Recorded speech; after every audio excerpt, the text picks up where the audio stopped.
Yes, it's very overcrowded. For example, statistically, the building you see today here is built for 550 pupils, and there are 810 in it. So before you do anything else, you can see straight away the overcrowding.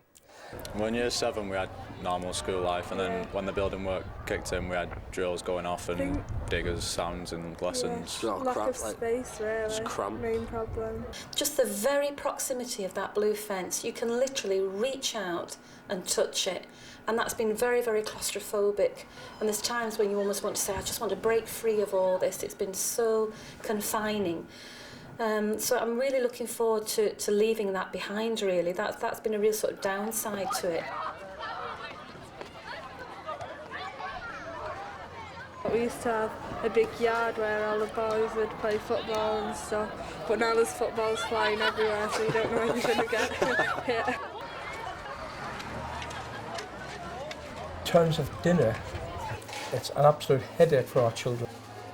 When you consider the dining room they're going into was the original dining room from 1963 for 120 pupils, when we get 800 pupils through there in 1 hour. So you realise the rush, even at lunchtime, they can't just sit and chat and eat like adults might expect to do, but they have to go, go, go and go.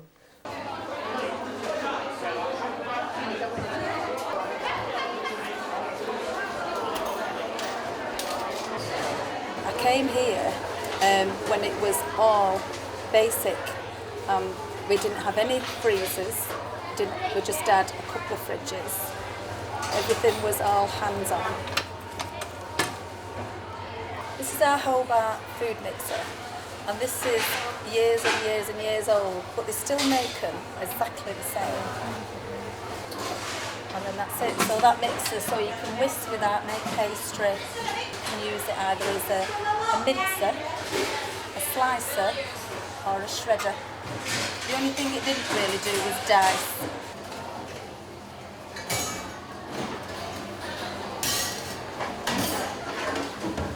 Still apprehensive, I think we all are. I think it's because you come in here and it's so familiar to you, and you know what you're doing, and you don't even have to look at any recipes or anything, you know, you just get on with it and you just rule by the clock. Whereas over there it's all high tech. I think I can fly a plane after learning all that oven.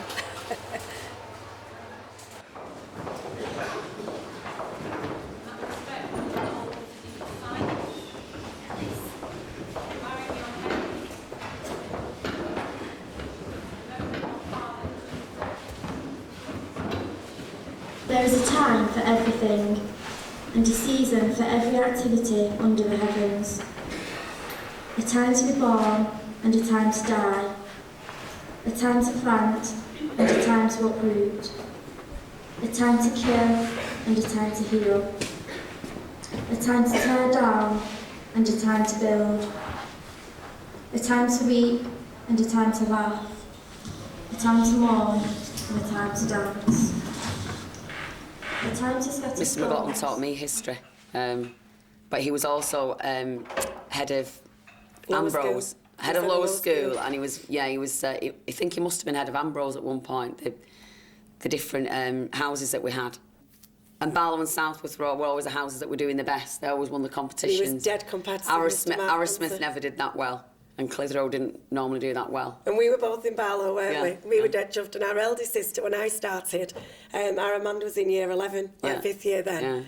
And she was really upset because I was in Barlow with you, and her house never won anything. Her house never won anything. The house system was brilliant then. There was loads of rivalry. Yeah, there was a lot of rivalry. The teachers really used to build it up. Yeah, they did. Yeah, they took it very seriously. I mean, I felt tearful this week because it's not just a place to work to us. It's it's the fact that we did come here as a pupil, and when you have your own flashbacks. And I was thinking the other day, I was in the hall and walking round. It's not so much my teaching memories. I'm thinking, it's my pupil memories as well, and they all. So no, I was a little bit tearful on Monday about it. I'm excited as well. I think it's brilliant for the pupils. The pupils need something better. Yeah, the building's not what it was when we were here. No, at the end of the day, things are falling apart.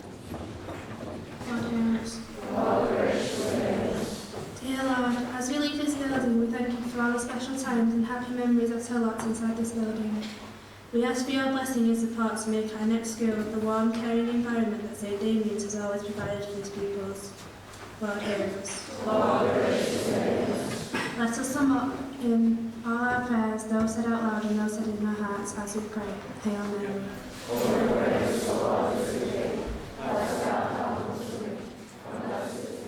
I feel like I have a really strong attachment to the school on so many levels. I'd come back to teaching. I'd taught in Manchester prior to that, and then I came back here, and I had one child at the time. A few years later she arrived, and she was called Emma, and she was in year 9, and she walked into the room and she said, "Don't like English, don't like poems, don't like reading, don't like anything, this is really boring." And I said, "Oh, but I love English, I love stories, and I love poems." I said, "And me and you, Emma, we're going to spend a whole year together, and we're going to really, really enjoy it." Well, Emma stayed with me for 3 years. She did her year 9, she did her GCSE, she got qualifications at A grade in English language and literature, and to the very last day she used to joke with me and say, "Gosh, this poem's boring." But when she was 17, she died, and I was absolutely heartbroken. I've got such memories of this laughing and this joking that we used to have, and I had a folder of work, and I remember giving a folder of work to a mum, and I was just so proud of the time that I spent with Emma. And I've got so many children and so many stories like that, you know, I will really sort of always remember people like her.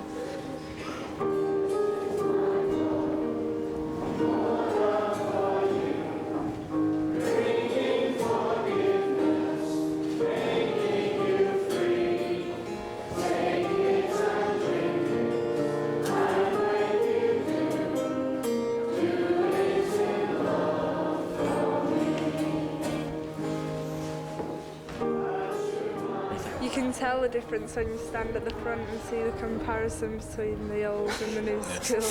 I think it'll be good for the school. It's going from like the 19th century here to the 21st century over there.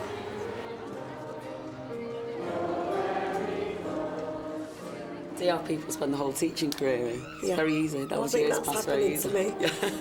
Mrs. Horrocks says I'm a lifer. She says you recognise lifers. I'm never getting out. I'm a lifer, she says. Yeah. So. It sounds quite cheesy, but it's like a big, massive family. Yeah, it is. It really is.